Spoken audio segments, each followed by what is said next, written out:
8e des 9 listes en lice pour les élections régionales s'intitule « Plus fort ensemble » avec Jean Rottner, mené par le président sortant. Jean Rottner, bonjour. Bonjour. Dites-nous, quelle est l'action menée par la région Grand Est dans cette dernière mandature dont vous êtes le plus fier?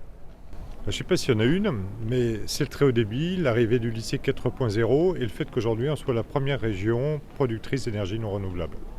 Et quel est maintenant votre cheval de bataille pour les années à venir?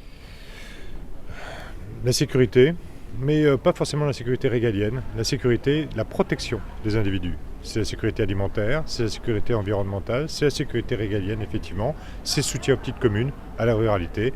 Quand j'annonce aujourd'hui que je soutiendrai par exemple l'installation de la vidéosurveillance dans les petites communes, je crois que c'est un soutien important parce que les gens l'attendent, parce que les maires l'attendent. Concrètement, dans les actions, dans votre programme, de votre liste, quels sont les projets qui concernent directement les habitants de l'arrondissement de Sarreguemines? Alors, il y en a un concret qui va faire le cheval qui enjambe deux mandats. C'est par exemple la création d'un nouvel institut de formation de soins infirmiers à Sarreguemines. Pourquoi ? Parce que je m'engage à former 2000 infirmières supplémentaires, 2000 aides-soignantes supplémentaires, 2000 auxiliaires de vie supplémentaires, parce que la vie a changé depuis la pandémie, on le sait, et qu'aujourd'hui c'est sur le terrain, sur les territoires, que nous devons avoir du personnel formé pour s'occuper de nos aînés, mais aussi pour s'occuper de nous en cas de pandémie. Alors justement, après plus d'une année de crise sanitaire, le mieux vivre devient une priorité. Quelles leçons le Grand Est va-t-il ou devrait-il en tirer? Une force et de l'humilité. De l'humilité parce que je crois que moi j'ai appris aussi par rapport à ce petit virus à être extrêmement modeste, à savoir que nous étions dominés par quelque chose que nous ne maîtrisions pas tout de suite. Puis on a su serrer les coudes, on a su créer l'équipe de France du Grand Est et se donner des lignes directrices d'un point de vue économique, créer un plan de relance unique en France avec l'État.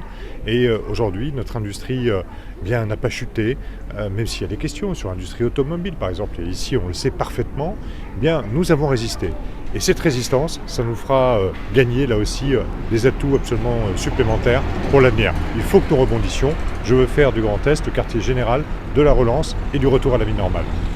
Et alors, de manière générale, quels sont vos arguments? Pourquoi les électeurs devraient-ils faire confiance à votre liste? Si vous le désirez, vous pouvez vous adresser à eux en regardant directement vers l'objectif. Mais déjà, je vous regarde vous, puisque vous m'avez interviewé.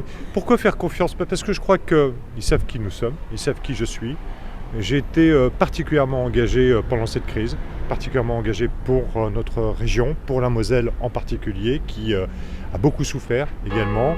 J'ai su élever la voix quand il le fallait, j'ai su entraîner, mouiller le maillot pour que nous puissions tous gagner.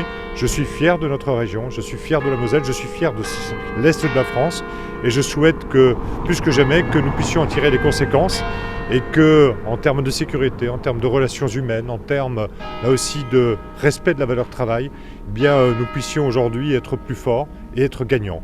Je veux que le Grand Est soit une région gagnante. Eh bien, début de verdict le 20 juin, au soir du premier tour des élections régionales, et puis le deuxième tour le 27 juin.